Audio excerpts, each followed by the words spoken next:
আসসালামু আলাইকুম। ডেইলি প্রবাসী নিউজে আপনাকে স্বাগতম। সুপ্রিয় দর্শক, দেশ এবং প্রবাস যেখান থেকে যুক্ত হয়েছেন আপনাদের সবাইকে জানাচ্ছি আন্তরিক শুভেচ্ছা।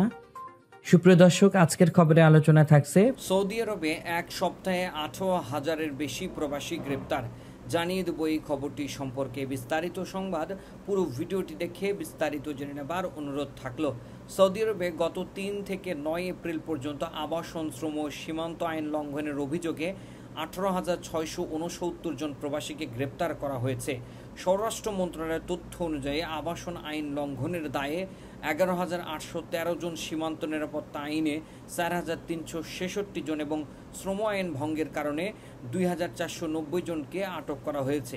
এছাড়া সৌদির সীমান্ত অবৈধভাবে অতিক্রমের চেষ্টা করার সময় 1,497 জনকে গ্রেপ্তার করা হয়েছে, যাদের মধ্যে 69% ইথিওপিয়ান, 27% ইয়েমেনি ও 4% অন্যান্য দেশের নাগরিক। একই সময়ে সৌদি থেকে পালানোর চেষ্টাকালে 51 জন ও অবৈধ অভিবাসীদের আশ্রয়, পরিবহন ও নিয়োগে জড়িত 17 জনকে গ্রেপ্তার করা হয়েছে।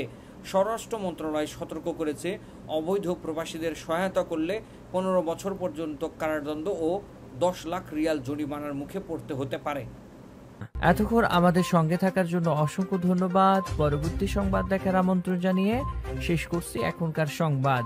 প্রতিদিন সৌদি আরবের গুরুত্বপূর্ণ খবর জানতে ডেইলি প্রবাসী নিউজ ইউটিউব চ্যানেলটিকে সাবস্ক্রাইব করে পাশে থাকা বেল বাটনটি প্রেস করে দিন, যাতে করে সৌদির পরবর্তী কোনো খবর মিস না করেন।